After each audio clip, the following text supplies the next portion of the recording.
We've been talking about family relationships, and in particular, we've been discussing the parent-child relationship.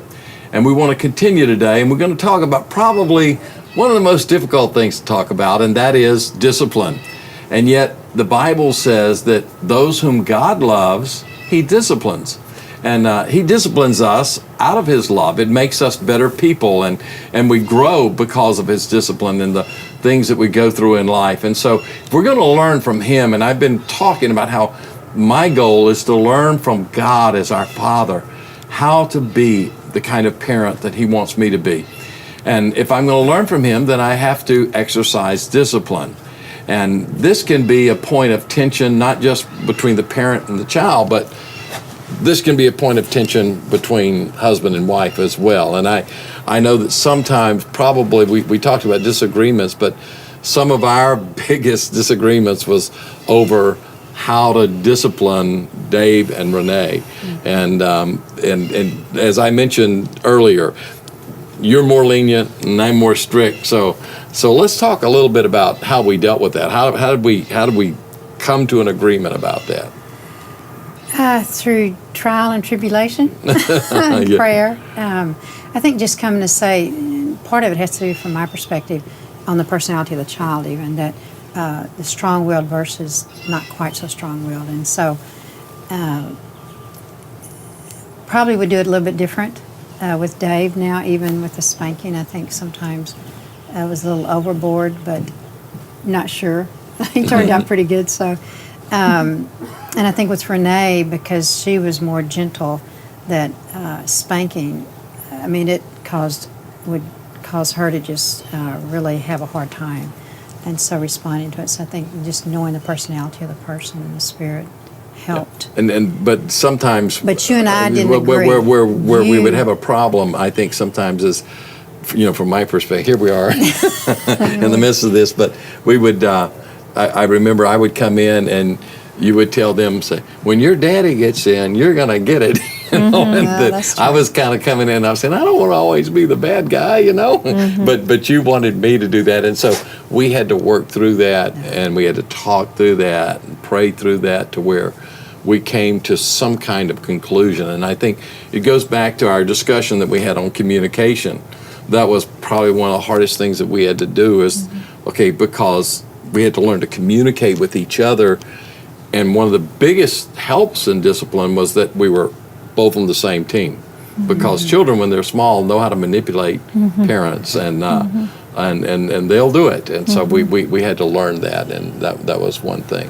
What about you guys? What are some of the things that have been helpful and some of the things that have been difficult? When you talk about disciplining the kids, and how do you deal with them? I too think discipline it's the hardest thing for me about being a parent. I wish we could just cut that part out, but I know we can't. So I struggle with this, and especially when they were little itty bitty, just learning things, and I felt like all day long I was having to correct them and discipline them, and it's emotionally exhausting. And I just want to have fun with them and love them, but you have to train them. And discipline kind of changes as they grow up. When they're younger, we did more of the timeout and have them, or take away their toy, or even spankings. And then as they've gotten older, it's more of taking away privileges. And a lot of it, though, it all comes down to afterwards, is a lot of it you need to communicate with them afterwards, just sitting down, going over what they did wrong and what would have been a better choice. And then teach them to ask for forgiveness, because I think that's something they're going to need their whole life, with any kind of relationship. It's when you hurt somebody, you need to stop and ask for forgiveness, even if you didn't mean to, and just teach them the value of forgiveness. And I think that's right. That's one thing that we did too that was important, because we would have the time out, but also pray with them. And I can see that has reached down to the next generation. And that's important in the prayer time afterwards, and saying, you did wrong, but now you're forgiven, and let's move forward and ask, forgiveness from the Lord. And I think in relationship to that, one of the things that's most difficult, I think, for parents, but I think it's the most important, is not doing it in anger, especially if it's spanking, because when you talk about spanking, because kids will frustrate you. You know, they'll drive you to the and you've got to settle down. And kind of our thing is, okay, if we're going to be angry about this, we can't spank. You know, we just have we have to pull back, do something else at this point. But I think it's real important that that what you said about being able to pray with them and talk with them and them say, "Forgive me, I was wrong." I think that is important because they're learning about life. Like you say, they're learning about life, and you know, that's a difficult thing. But what has been helpful to you to what's?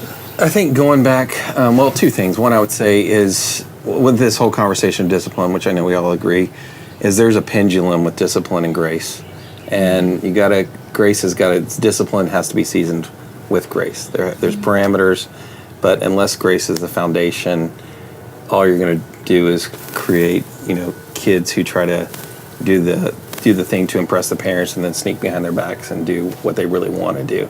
And so there's got to be that mixture. And so just keeping that perspective in mind. But then also with the children themselves, going back a little bit to what you were saying with Renee and I, you know, knowing their weaknesses and knowing the obstacles and how they come to those and what they struggle with, there are different things that we have to do. Like our oldest is, she's more of a procrastinator, you know, she'll hide from her problems, all that. So we have to call that out. We have to call her to responsibility in those things a lot of times. Our middle one struggles more with just feeling overwhelmed and feeling inadequate and struggling with that. And so a lot of times sometimes the best thing that we can do is to keep helping encourage her that you don't see yourself as a comparison to someone else, but see yourself in light of how God sees you. And then our third one has the tippet blood in him, so he's got the whole anger thing that I've struggled with and I know has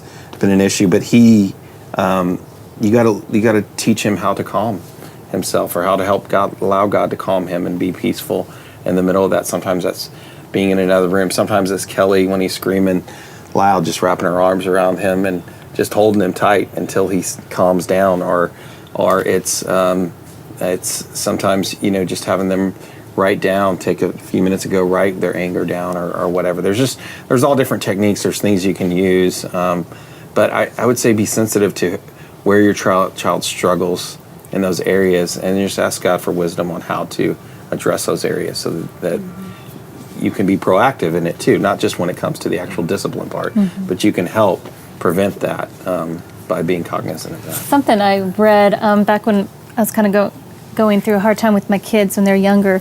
I'm not even sure where I read this, exactly where I got it from, but the person mentioned that, you know, our God, our Father, is a perfect Father and a loving Father, but yet we as His children, we still will go off and do things that we know are wrong. Even Adam and Eve in the garden, they had this perfect relationship with God, but they still had this sinful nature and they still made bad choices.